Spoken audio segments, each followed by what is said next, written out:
Hello, everyone. I've been a little quiet-ish, a little more passive in my posting and my work and research, a lot more intense on social media with the posts, because I've been researching for the last few days when I have had time. I have researched the creation of Freemasonry, the creation of Rosicrucianism, and the creation of the Church of England, and how these are all tied together in a bid to restructure the Holy Roman Empire, move it over to England under a monarchy, create Protestantism, Christianity, which is really Lutheranism, which was really mixed with alchemy, mixed with this whole fall of Constantinople in, I think, 1453. After that, all of the creation of understanding the more ancient faiths and ancient religions, and how that really demanded a curiosity and inquiry in religion and faith, but the Holy Roman, that everyone saw it as a social and spiritual reformation or inquiry, but the Holy Roman Empire saw it as a political reformation, a reason to politically reform the empire, and they created a movement with the Emperor Maximilian. They created a movement under the Erfurt University and institution, and they institutionalized this religious movement that was really a covert political movement, and then had Henry VIII break free from Rome, and then had Queen Elizabeth marry Frederick the of Heidelberg, of Palatinate, who was a supposed Protestant and the protector of Rosicrucianism.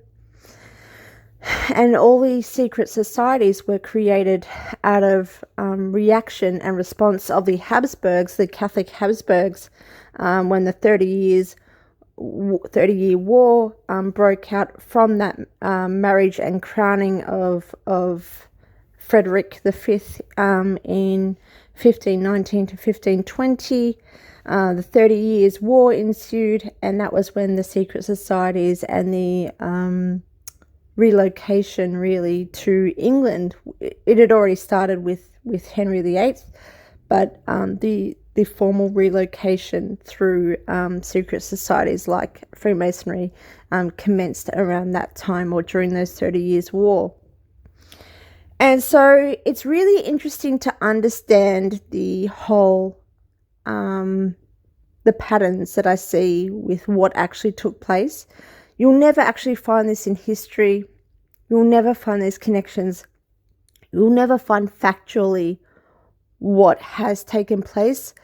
But you can understand that there was all these things that had occurred by the by the late 15th century, and then what proceeded right up until the 1620 marriage of, I think, the 1620 marriage of Elizabeth and Frederick, and then what happened afterward. Sophia of Hanover, well, she wasn't Hanoverian. Sophia was their daughter. So what the marriage did was it ensured the line of succession will be Protestant, so in England. So Sophia was their daughter, and she was the cause and effect. She was the reason as to how George the First, her son, became the first Hanoverian king to take over the British monarchy, and then the the whole restructure, the whole transference of the Holy Roman Empire to Britain, but in a completely different structure, was then allowed to take place. It's just really, really interesting. She married Ernest Augustus, who was the Hanoverian line.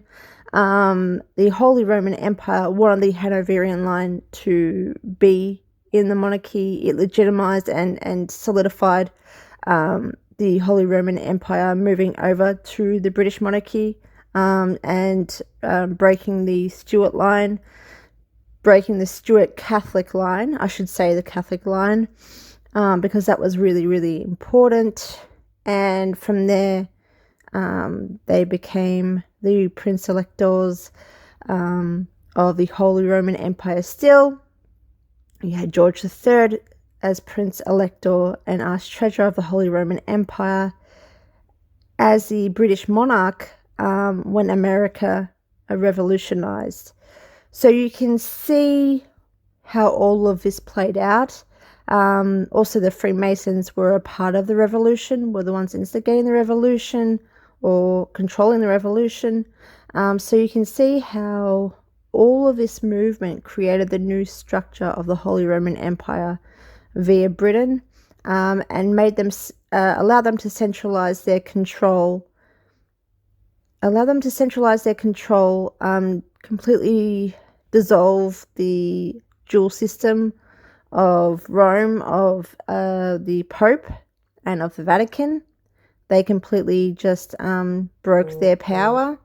The lands were then given to all of the local authorities, which were the German houses that were the Holy Roman Empire.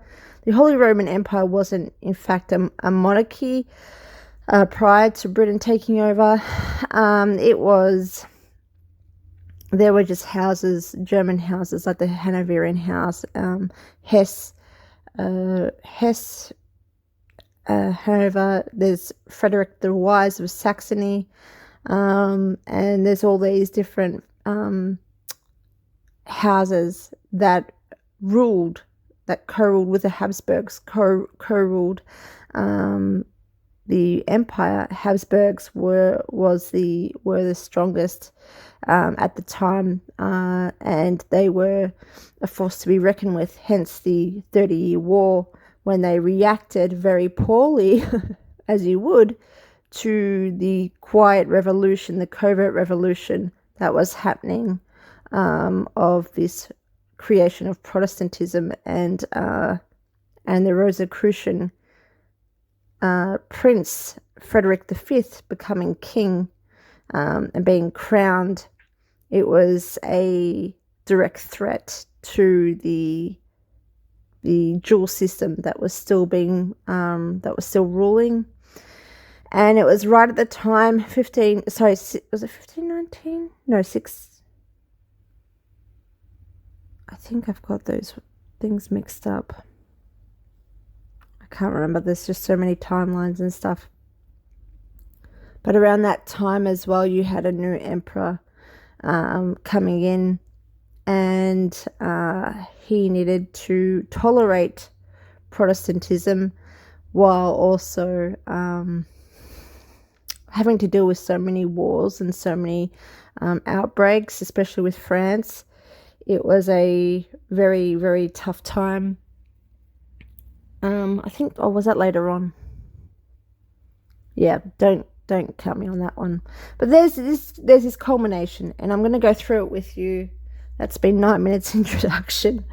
So it's been interesting. This is my opinion. I have to say that because obviously people are going to say, well, you're reaching, there's no facts. There are facts. I'm culminating the facts to understand the pattern and to understand what's taken place. So initially, 1453, Constantinople falls, and the Greek writings of mysticism and astrology and all of that, magic, that all opened up around 1453, and Cosimo de' Medici knew that, and he had a guy, who was it? Had Ficino transcribe a lot of these writings, Plato's complete works, and so he also had that. You also had Ficino translated. Why have I got that here?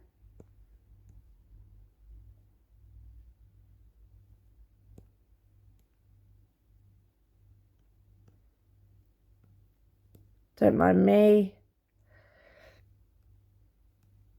Either way, the Pope was also the Pope at the time was corrupted by the Borgias family, and they went into magic and alchemy, and he also allowed a lot of this to take place. So you had a system that was actually in fact corrupt and was still opening up to, in a sense, what opened up to Protestantism. So it's funny how just ironic that is, that there was a corrupt pope that was in charge and allowed all this mysticism and astrology and all these things to take place.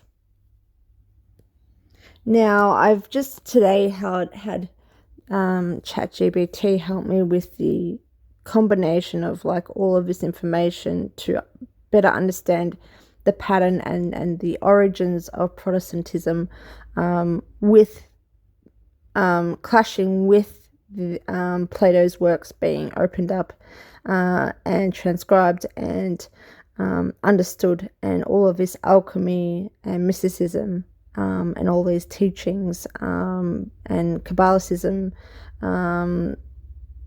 all coming out and being researched.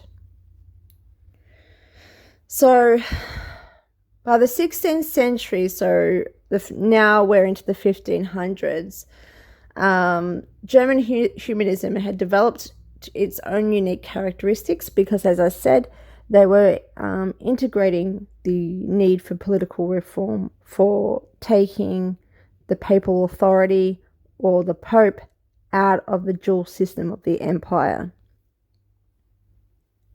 And this was before the Lutheran faith was created, but it was because this was all how the Lutheran faith was created. It is in fact just like Lutheranism is just like what is that Israeli faith that everyone goes on about?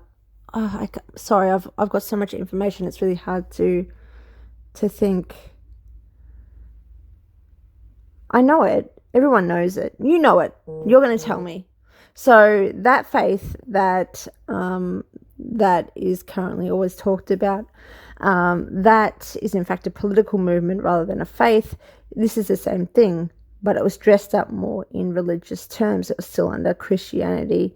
It was also bridging the gap between individualism and mysticism and Christianity, and all of that. So Maximilian I was the Holy Roman Emperor at the time, from 1493 until his death in 1519, a period during which he sought to strengthen the Holy Roman Empire and increase its political and cultural influence.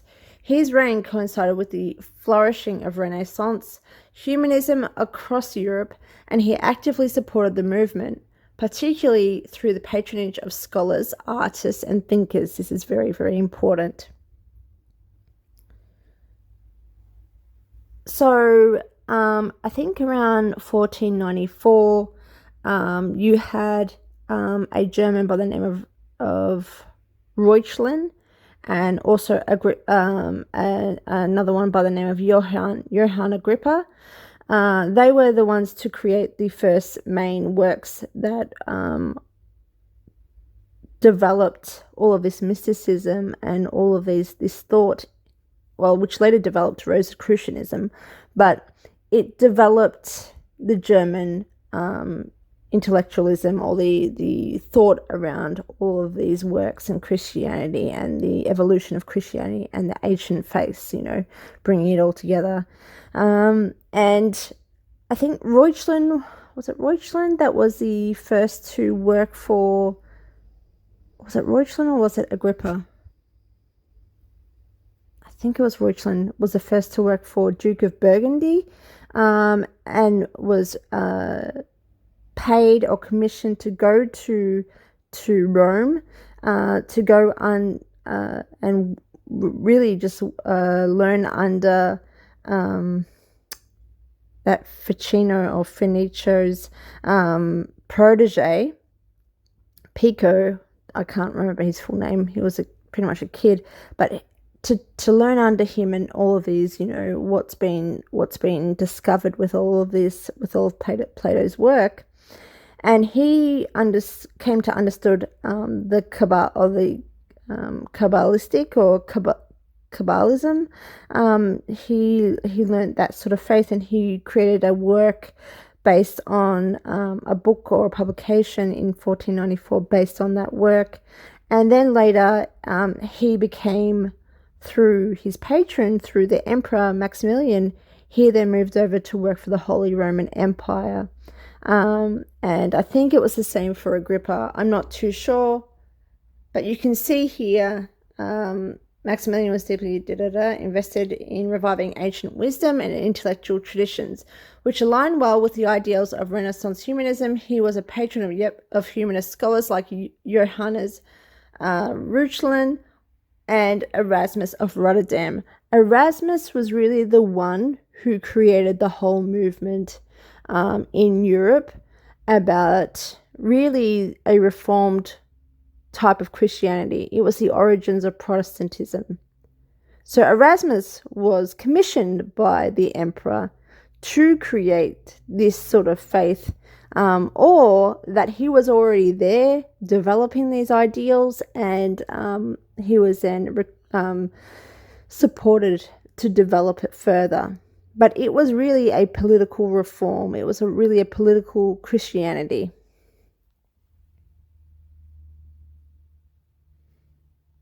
Because what Protestantism does is it changes the authority from papal, or the Pope, as the authority of everything, to local authority, to the authority of the local houses, the Germanic houses, and then also with the Church of England, which is pretty much an adaptation.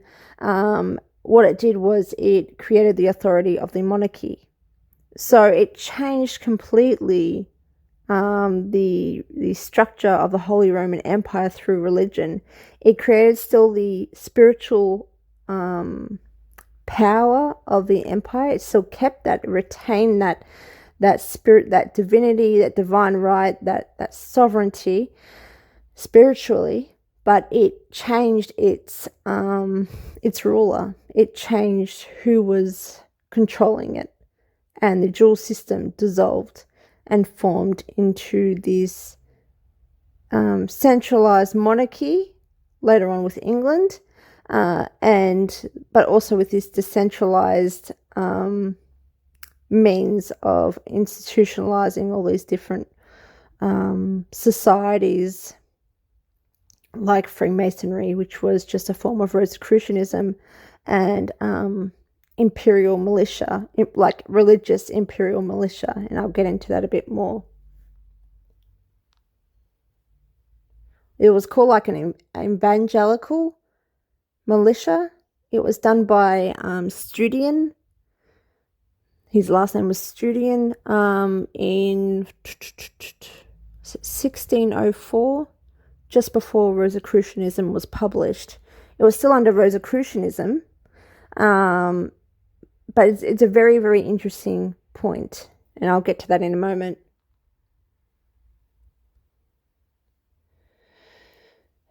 So that's a bit about Reuchlin, Erasmus.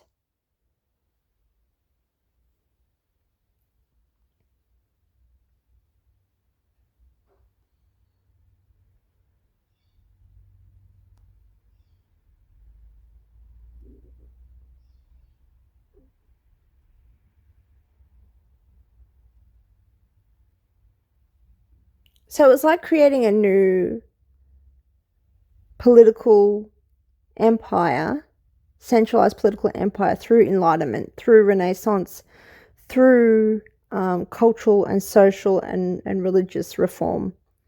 But really, the deeper underlying context and reason was political. It was all about power.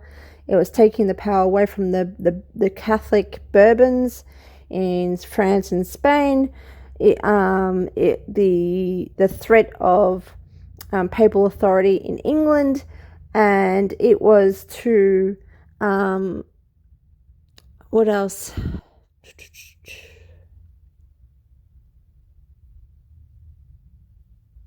I think that's about it. It was to eradicate the controls. Oh, and the Habsburgs. The Habsburgs being so strong, such a strong house in under the empire, they wanted to change power, the power structure, so that they were not that the other houses could reap more benefits and could expand, especially in terms of land ownership.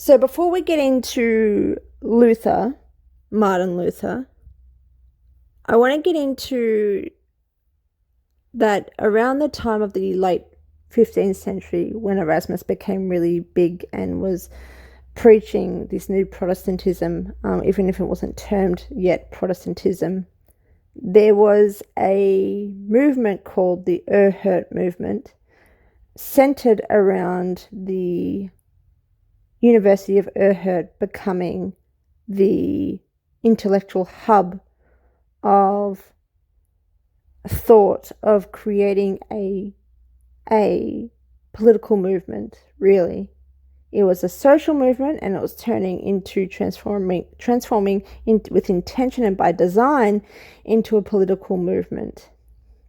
And so around this time, by 1501, you had Frederick the Wise, which was the head of Saxony, the House of Saxony. He was the one really, I'm sure, assisting Maximilian, but he was definitely the leader of this movement, and he was the one who was trying to create this political reform, and you can see that in what takes place. So he has Erasmus, becoming like a disciple, like publicly discussing this concept of Protestantism. People are really, it's expanding. Every region is talking about these thoughts and these ideas. And then you've got this university hub, and Frederick the Wise by 1501 creates the University of Wittenberg. And Wittenberg becomes again another hub. So they're just expanding with these hubs. They're expanding this political movement that will lead to Reformation. And around that time, I think,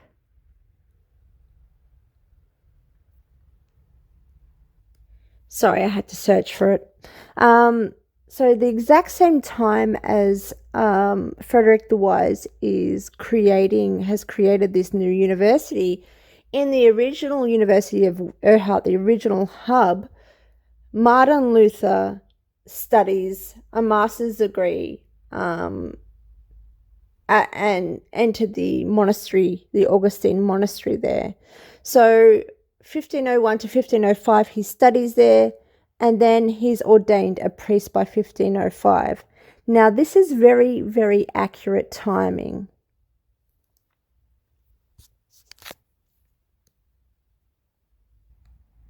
So I think roughly, if I can recall, so 1505, So 1501, Martin Luther is studying at Erfurt, finishes up in 1505, becomes a priest there through the monastery, and then by 1508 he moves over to the University of Wittenberg, the newly created University of Wittenberg, and becomes a teacher there, a professor, and starts being advised by the council of Frederick the Wise's court. So he's creating this theory about making sure that the political reformation aligns with this religious reformation. And then I think by 1517, that is when Martin Luther, through the advisory of Frederick the Wise's secretary, George Paladin, he's an asset. He's what we call now an asset in today's day and age, Martin Luther. Martin Luther isn't just a priest that comes out of nowhere and starts putting up these pieces of paper and signs saying, let's remove the empire from the Pope. Like, you've got to understand the motivation there. You've got to understand that there's a reason as to why that actually took place. And so he was being advised by pretty much Frederick the Wise, by one of the Germanic courts, that wanted this reform to ensue. And that's when Luther puts out in 1517 puts out these basically this declaration, and insists and writes to all the Germanic princes, who then became Protestant princes. So just in time, just like every movement that happens these days and every decision that's being made, all of a sudden, like with Israel, when that was created in England, all of a sudden everyone just goes, oh yeah, no, we're ready to move that. We're ready to decide and say, yes, we'll validate that and move with that. Like, it's all a part of this political movement and this political decision. So then the princes that are leaning more towards having more wealth and more control and are advocating towards the reform of the empire via the reform of religion and faith, that are pretending to be this social and cultural movement, they all get letters from Martin Luther advocating towards the imperial restructure, removing papal authority, removing the Pope. And it's just like left open, left vague. And then all of a sudden you have the King of England, Henry VIII, remove that was 1534, remove the Pope and remove the Catholic Church from the monarchy, from England. And that was all by design. So there was is his name Philip Melanchthon? He's around. Where is he?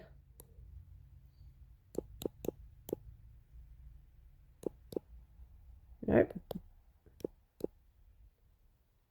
Oh, I've got it completely wrong.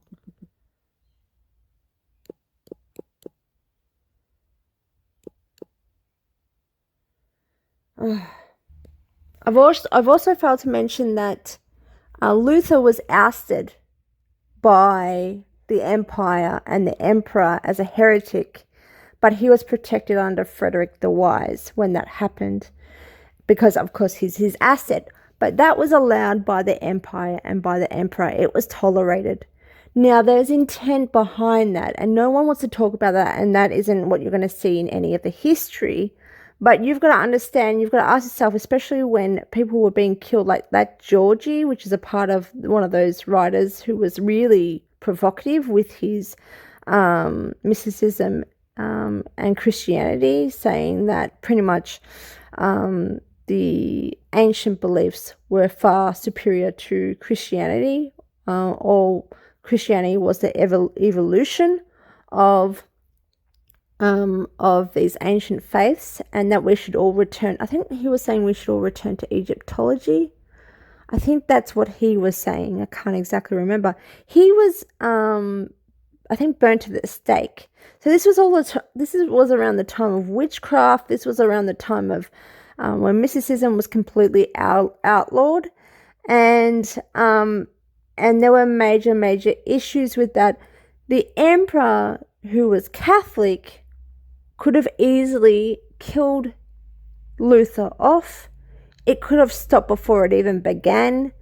With the declaration, the Protestantism of the Lutheran faith was created and formed, and that was allowed to be developed and produced. And with that, the decentralization of all the regions within the empire, the Germanic Empire, was permitted as well. So, despite there being, later a 30-year war, Protestantism seemed to be a way of... I've lost my train of thought. Sorry, I had to stop the video. Protestantism was a way... I've lost it. I've got so many thoughts running through my head. It's very difficult to remember everything. It was a way for the empire to revolutionize and restructure. And the emperor tolerated it, which was strategic. He couldn't oppose the Pope directly. He couldn't oppose the Habsburgs directly. So this new emperor I'm talking about, after Maximilian, when Maximilian passed away, but this was still 1517 was still when Luther came out and made these declarations. Maximilian was still alive. So this was all still under Maximilian. It was allowed, it was permitted. Actually, yeah, that makes more sense, doesn't it? Maximilian just would have allowed it. There would be no reason for, he was all for this revolution and this reformation. Sorry, I'm getting the two emperors mixed, because it was around the time, it's only 2 years later that Maximilian passed away. But you can see how this was allowed, and all by design, which actually that makes it a lot easier. So Luther was protected.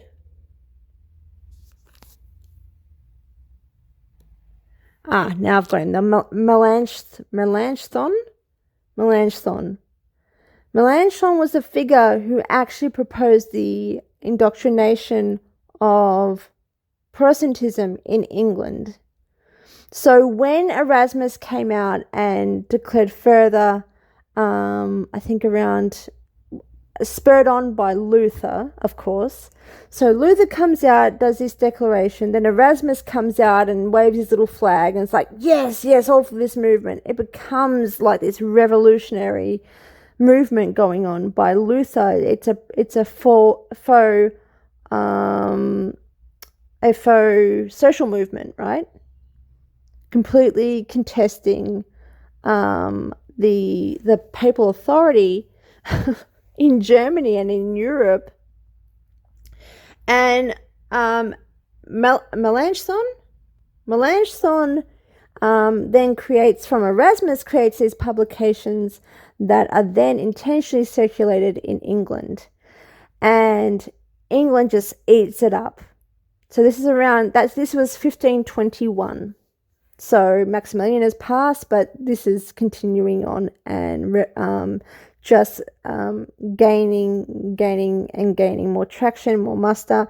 And by 1521, Melanchthon has these publications out in England, and the court of Henry VIII is asking, they've got these letters of correspondence with Melanchthon, and they're talking more and more about this Reformation, right?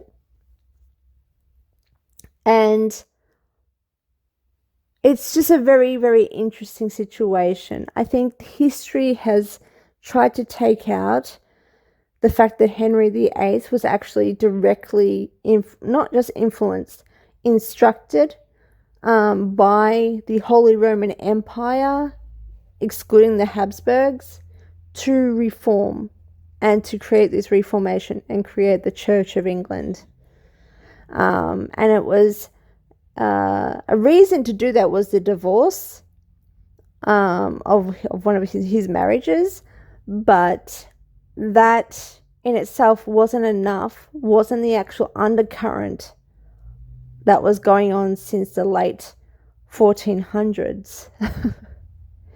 You know, this whole thing was being developed, and by the actual empire that Henry VIII was subject to, was a monarch under, and he reformed there because the Pope and the Habsburgs and really all the rest of Catholic Europe really couldn't touch the monarchy and couldn't touch England. It was on its own. It was independent, and it claimed its independence and its sovereignty in a sense with the act that was put through in 1534 by Henry VIII. So it was a claimed independence, and there it set the tone. It set the tone for the rest of what was to come.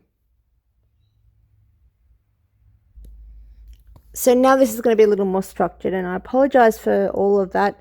It's just hard because I can write more, but I've got so much stuff to do with my own life and my own work that I need to kind of just have this out to just have a discussion about it. I hope you don't mind my ums and ahs, but it's to give you an understanding of what's actually taken place, because it will then give you a complete and utter understanding of how England came to be the Holy Roman Empire, how King Charles came to be the monarch of this empire and sovereign of this empire through the Hanoverian line. So I think this was my last post, explains the timeline up until King Henry VIII and his Reformation. So by this point, a lot of the German princes, well, the majority of the German princes that are like prince electors of the Holy Roman Empire, because the empire is not run by a central figure, it is run by all these different houses and prince electors, that the majority, they now have a validated right and a public right to Protestantism, which is the religious facade of the political Reformation against the Habsburgs, against the Pope. So this is all happening. You've got now King Henry VIII reforming, and the Reformation then leads to like this absolute upheaval in Europe. It becomes this it just becomes this new wave of demands of separating the papal authority from society and from the empire. So Henry VIII breaks from Rome via the Act of Supremacy, Church of England is officially formed under royal supremacy.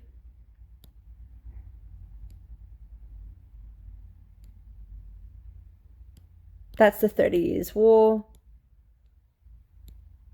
1586, secret conference in Nuremberg to form a league of evangelical defense with German Lutheran princes, because now they're Lutheran, now they're Protestant, representatives of kings of France and Denmark and Queen of England. At the time, the King of France, Henry IV, I think it was going to be the redeemer of Rosicrucianism, of this Protestantism. This is all happening around this. Well, 1586 isn't actually around the time of 1590. It may have been behind the scenes, but nothing was published with Rosicrucianism at the time. But Henry IV is meant to be this redeemer of this kind of like new Christianity, this new Reformation. He gets assassinated later on, but at this time he's involved in this, in trying to defend and protect this change. They want this change to happen. So by 1586, the representative of Queen of England, which I think is the Duke of Leicester, comes to, to Nuremberg with the representatives of the kings of Denmark and France, with all of these German princes of the Holy Roman Empire, and try to think of ways of creating a militia or an order to defend this new Protestant reform and revolution that is taking place now that you've got Henry VIII backing it. So 1597, Henry IV of France sent Guillaume and Charles to Germany, Frederick of Wurtemberg, to arrange the solution. Now, this is the Militia Crucifera and Evangelica. This is what I'm talking about. This is the order of that. That is Rosicrucianism there. So maybe, and I'm thinking quite possibly Rosicrucianism was actually created as this militia, as this Protestant militia, or this Protestant order, which was then the creation of Freemasonry, of what Freemasonry is today. 1604, Now Metria published regarding the creation of this militia, which was done by that Stuart. 1608, Protestant Union is formed as the solution. So you can see here, this is Now Metria. You can see the in Crucifera Militia Evangelica. So these meetings with Nuremberg, etc., that was actually testimonial by the publisher, the author of Now Metria, Stuart. So he was obviously commissioned or a part of developing this defense of Protestantism. By 1613, the marriage occurred between Elizabeth and Frederick V, figurehead of the Rosicrucian court at Heidelberg. Now, 1614 is the first publication of Rosicrucianism. And it's published referring a certain marriage as chemistic, as the marriage of unified opposites, the sun and the moon, and that is most definitely, in my opinion, in reference to the marriage of Elizabeth and Frederick, because it secured the lineage of the new Protestant reform and restructure of the empire in England.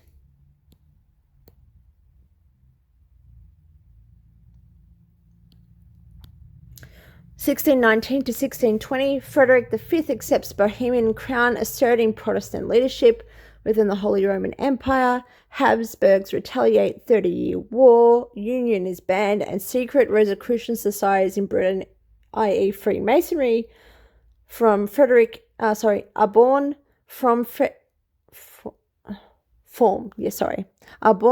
Frederick exiled, loses crown.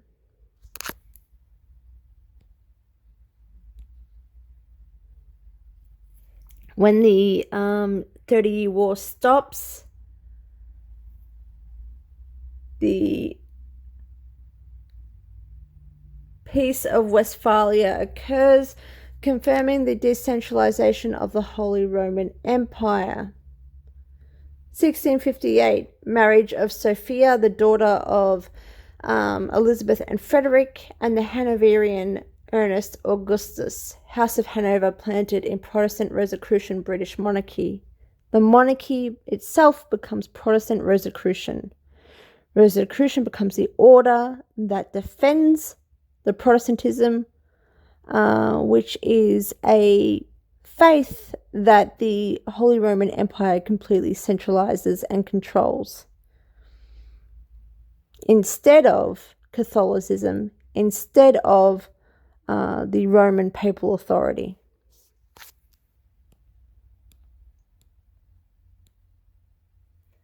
Aided by Leibniz, believer of the idea of a learned Christian brotherhood, a new autonomous order dedicated to moral and scientific reform, Rosicrucianism. He then later becomes the the chair of an alchemical order. I mean, after this, the rights of the Freemasonry, or the military order of this Rosicrucianism, just completely disperses and expands to America, hence what happens with the revolution, to Germany, to everywhere. In France has their own name for it. I think I've got it listed here, but it's either in this post or in another post.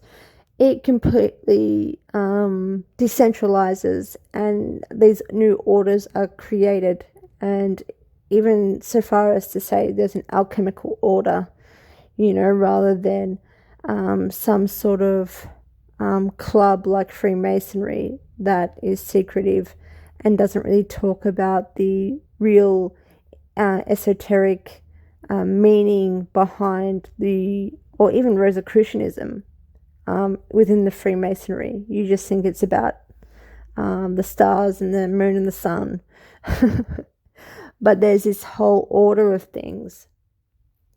When Rosicrucianism was formed, you can see in the pictures, I actually talk about the whole evolution of Rosicrucianism, even with the interlacing of Egyptology and more ancient myths like Babylon and all these things. When that happens, oh God, I can't even remember what I was about to say. Sorry, my memory is just going. I've got so much information. Yes, when that happens, new illustrations, well, not even new illustrations, I think the original illustrations of Rosicrucianism, it was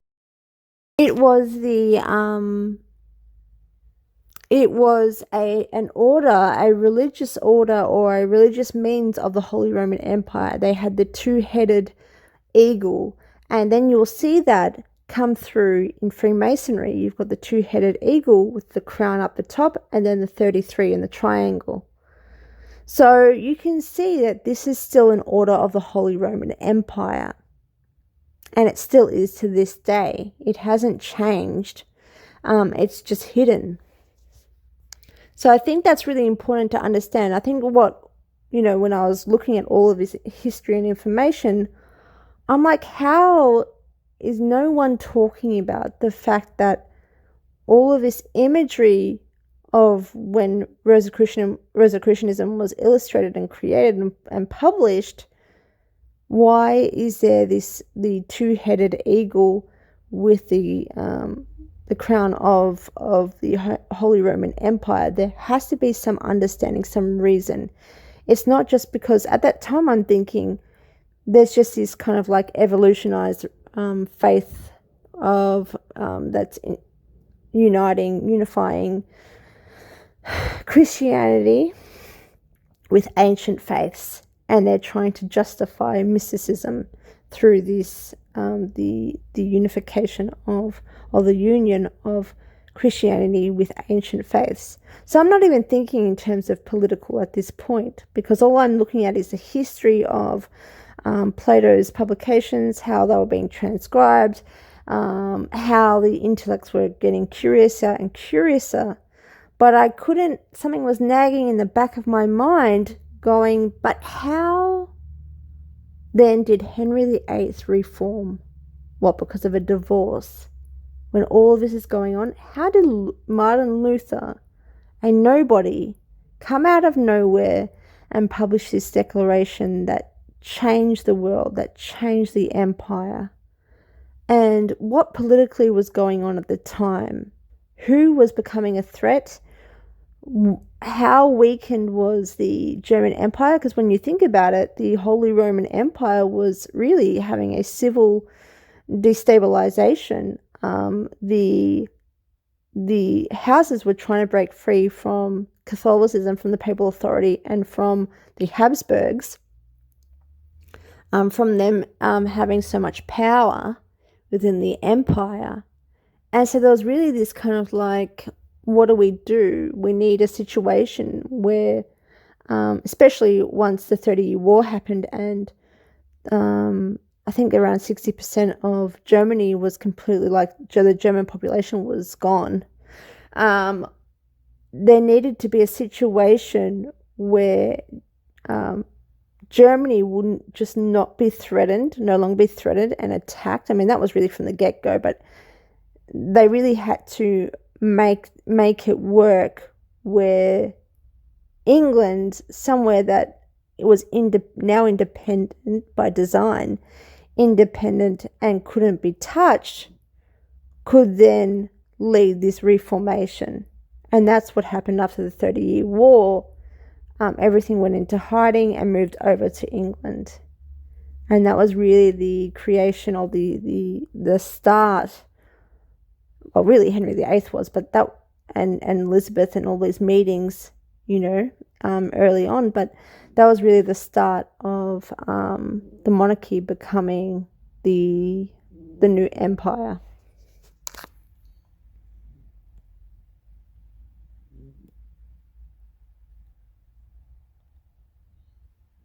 So James II of England is deposed. William of Orange ascends the throne, initiating a Protestant succession.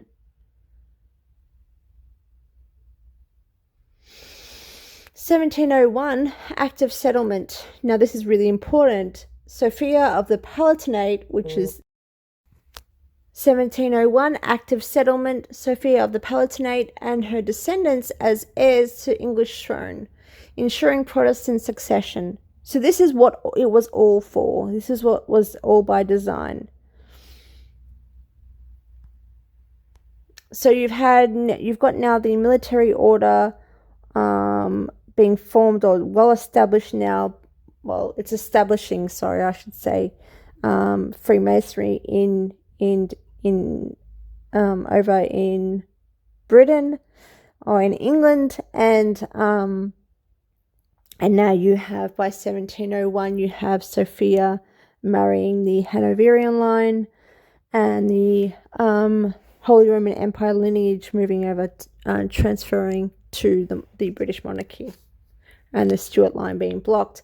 Blocked Catholic Stuarts and their Bourbon allies anchored England to imperial Holy Roman Empire, Rosicrucian network, and which is the Freemasonry, undermined French Bourbon expansionism. That's the act.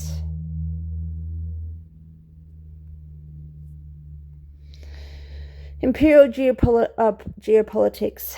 War of Spanish Succession had just broke out by 1701. France was backing Catholic claimants.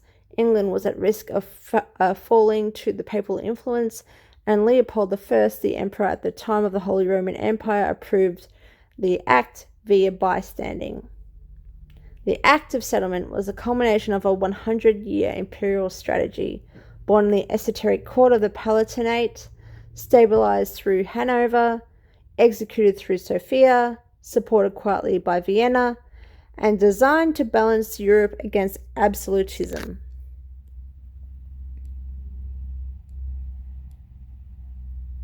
The Habsburgs couldn't openly intervene in English succession, but through dynastic engineering, philosophical diplomacy, and calculated silence, the Holy Roman Empire succeeded in shaping the British monarchy without lifting a sword after a 30-year war decimating Germany.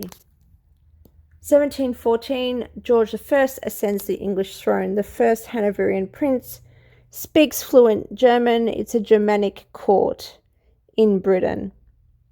So up until George III, German is spoken in the British monarchy after George I.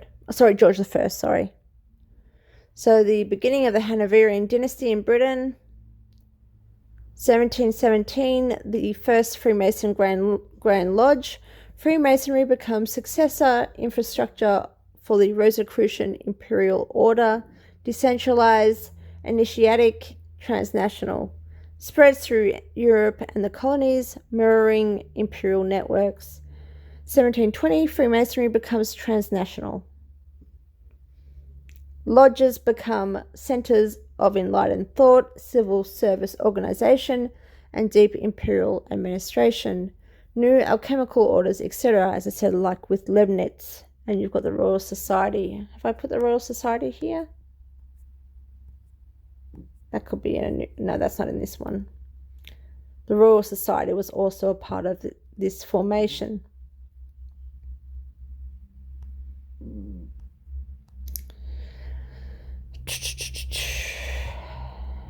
The idea of a commonwealth of enlightened nations emerges, echoing the Holy Roman Empire's old vision of a decentralized spiritual political unity. This is what enlightenment, via Rosicrucianism, via all of this, that's how enlightenment was created, and that's how this decentralized thinking and this this enlightened thinking took place. So this was between 1720 and I think 1737 or 1760. I'm not sure which one.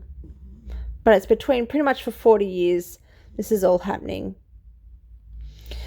1737 to 1760, Freemasonry enters royal court with the, I think it was the Prince of Wales.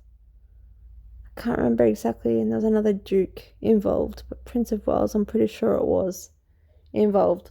Rite of strict observance and Swedish Rite in the Holy Roman Empire continue underground, communicating symbolically with English lodges. Masonic lodges become centres for Enlightenment thought, colonial administration, and secret diplomacy, as they are now. 1763, Treaty of Paris, Britain becomes global empire, replaces Habsburgs. Imperial Rosicrucian ideal becomes anglicized and globalized, morphing into occult liberalism, order through veiled hierarchy, rational dominion. British Freemasonry manages Enlightenment imperialism. 1776, American Revolution, a schism within the lodge. The American founders, many Freemasons, declare independence. Britain spreads the imperial Rosicrucian template, enlightened Commonwealth, into a new republic. That's all my earlier work, what I've shown you before. 1782, Congress of Wilhelmsbad.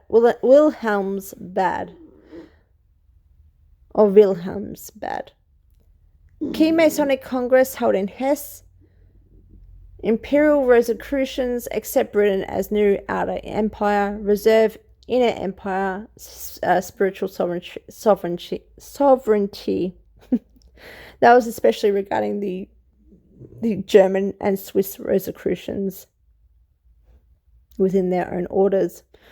Rome's old metaphysical authority has been officially replaced by an Anglo-Masonic structure shadowed by ghosts of Holy Roman Empire. 1789 to 1799, French Revolution and Masonic chaos, Freemasonry in France radicalized, Rosicrucian decentralism twisted into Jacobin totalitarianism. Napoleon's rise threatens both the Holy Roman Empire and British order, prompting the urgent completion of imperial transference. 1806, dissolution of the Holy Roman Empire. Literally, Francis II abdicates himself and moves to ruling Austria, ending the formal empire. But the imperial order continues invisibly, transferred to the British Crown under administration. The Masonic Esoteric order is the inner coordination. British institutions absorb imperial functions, law, calendar, education, initiation, and secret order. It's funny, this is also around the time that the Industrial Revolution was happening, I'm pretty sure. And that education was being created. Yeah, this was around the exact time as Owenism and 1806. Pretty sure it was, yeah, around that time. So that was when Lancaster and the Lancasterian system was being formed, and the monarchy were patrons of the royal family were patrons of this reform. So they were conditioning the proletariat and creating the proletariat at the same time. British institutions absorb imperial functions. The Holy Roman Empire dissolves dual system by uniting spiritual and secular authority. The Hanoverian dynasty, Freemasonry, Protestant constitutional monarchy. I think I've said to you before that the Constitution seemed to come from the House of Hanover. This makes a lot more sense now. Britain became when Constitution was actually formed in America and so forth. Britain became the new platform for decentralized Protestant global order via the Church of England and Rosicrucian Freemasonry, Rosicrucianism, or the German faith, and the real German order was hidden in plain sight with Freemasonry. The real inner workings were hidden with intention, and the outer workings was a Protestant Christianity that was British, that was nationalistic, that was nationalized by design. The spiritual empire once imagined by Frederick V, Stuart, and Andrea. So that should give you an understanding. I'm sorry for all of this brainstorming and loss of thought, because there's just so much information I've read up. I'll give you the links to I think I've got 6 posts or 5 posts of all my work that I've done so far, but I haven't done a post specifically about the real origins leading from Maximilian and Erasmus.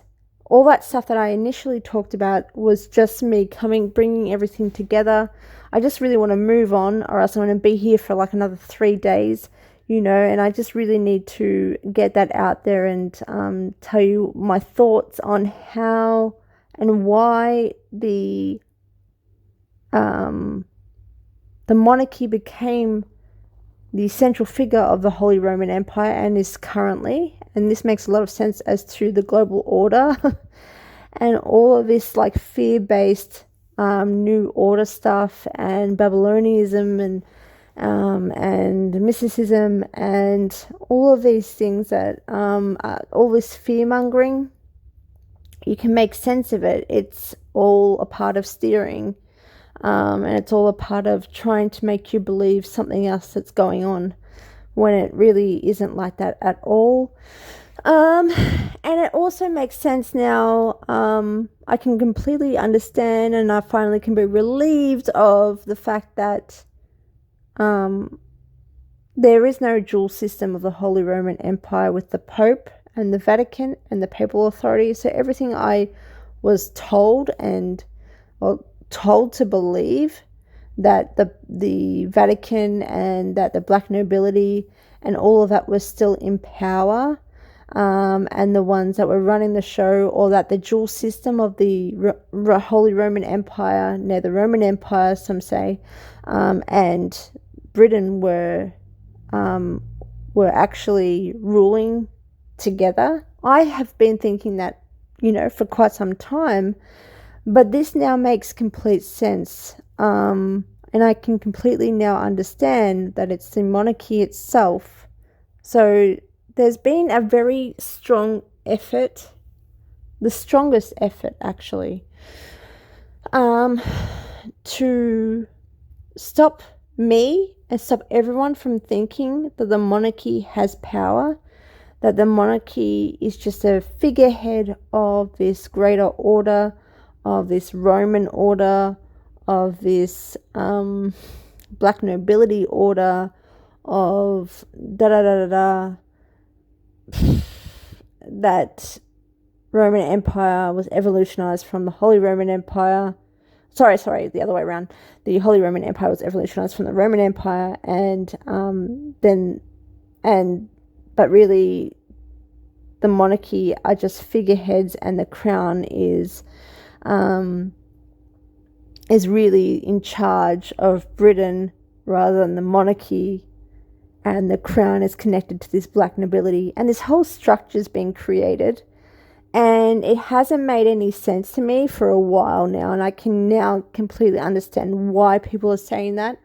I think it's meant to block the thought and the logic out that the monarchy is the Holy Roman Empire, and that's why you see everything today. Once you understand this, and once you understand that this is what's actually taken place, you can completely understand what's going on today, and you can see it for what it is. So I find that really interesting, and I'm just really glad that I have been looking into this, and I've just been down, like, whenever I've read about something, there's been like the 20th rabbit hole, and then after that I go, but why this, but how that, but it's like, as I said, with the whole looking into Rosicrucianism and the way it was created from Plato's work and that whole period of learning about mysticism. Once I looked into that, I could see the symbolism used of the Holy Roman Empire, and that just led to more questions because it didn't make any sense. And then I was reading about Naometria and the publication of that, and I was like, oh, who's this whack job? I just thought it was some random guy talking about the Antichrist and the end of the world kind of thing, and Saint John and all of these things, Ezekiel. I just couldn't understand. Like, I just thought, oh, this is a whack job, like a little extremist branch off of Rosicrucianism. But he was the one who was saying that meetings were being held by all these different countries with him to talk about a militia being formed, or a mode of defense of this reformation and revolution that was taking place, and he was the one who published about it. So then it makes sense now as to how Rosicrucianism was formed from that. Was formed from the 1604 publication of Naometria, or was a part of it, which also involved, I think, the Council of Constance, which was another meeting, the Second Council of Constance. And it's really, really interesting to understand that really formed Rosicrucianism as a way to defend this revolution, and to create this new institutionalized, decentralized order of the Holy Roman Empire. Really, really fascinating stuff. It's quite genius, really. And I think it's great to finally close that chapter and be like, okay, I can really understand now what's actually taken place, and I can just ignore all of the other bullshit that I've heard for so long ever since I've been curious, and also that I've adopted. And when I didn't initially have my own train of thought and my own understanding of really what was going on, I can now really understand it and really see it for what it is, which is really cool. Thanks, guys.